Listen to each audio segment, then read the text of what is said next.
সারা বিশ্বে একই দিনে রোজা এই দাবিটা বাস্তবসম্মত না।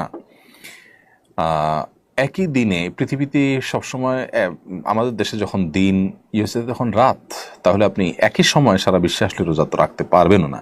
এটা হলো একটা কথা। দ্বিতীয়ত কথা হলো যে নবী করিম সাল্লাল্লাহু আলাইহি ওয়াসাল্লাম তার সময়ও তিনি চাঁদ দেখে আমাদেরকে সিয়াম পালন করতে বলেছেন। এরকম একাধিক হাদিস দ্বারা সাব্যস্ত হয় যে কেউ এক জায়গায় ঈদ করে গেছেন, যে অন্য জায়গায় গিয়ে অন্যদিন হয়তো ঈদের চাঁদ দেখা গেছে, সেখানকার মানুষকে তিনি পরে ঈদ করতে দেখেছেন। আসম ইয়াউমা ইয়াসুমুন নাস ওয়াল ফিত্রু ইয়াউমা ইফতিরুন নাস, তিনি বলেছেন যে যেদিন সবাই রোজা রাখবে সেদিন তোমরা রোজা রাখবে, যেদিন সবাই ইফতার করবে সেদিন তোমরা ইফতার করবে, অর্থাৎ ঈদ করবে। তো এখানে চাঁদ দেখা যাওয়ার উপরে নির্ভর করে এই আমলটি করতে হবে। আপনার সমাজে আপনি যে দেশে আছেন সে দেশে 99% মানুষ আকাশে চাঁদ দেখে রোজা রাখে। নবী সাল্লাল্লাহু আলাইহি ওয়াসাল্লাম বলেছেন সুমুল রুইয়াতি ওয়া আফতিরুল রুইয়াতি, তোমরা রোজা রেখো চাঁদ দেখে, আবার ইফতার করবে চাঁদ দেখে। সো আমরা চাঁদ দেখব।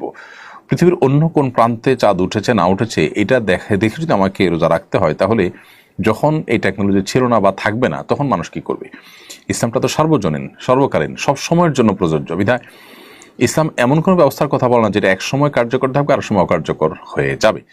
তো এই জায়গা থেকে আমাদের দেশে মানুষ আমরা চাঁদ দেখে রোজা রাখা, চাঁদ দেখে ঈদ করাটা এটা বাস্তবসম্মত। একই দিনের সারা পৃথিবীর মানুষ রোজা রাখা বা ঈদ করাটা কোনো দিনই সম্ভব নয়, কারণ ভৌগোলিকভাবে এটা অবাস্তব। ধরুন সৌদিতে যখন সন্ধ্যা 7টায় চাঁদ দেখা যাবে, নিউজিল্যান্ডে তখন রাত 4টা বাজবে। এখন বলুন, সেই রাত 4টা বাজা পর্যন্ত তারা কি অপেক্ষা করবেন? এবং চাঁদ রাত 4টা চাঁদ দেখার সংবাদ পাওয়ার পর তারা কিভাবে তারাবি পড়বেন, কিভাবে সারি খেয়ে রোজা রাখবেন? তারা চাকরি করে অন্যান্য দেশেও তারা আমল করেন।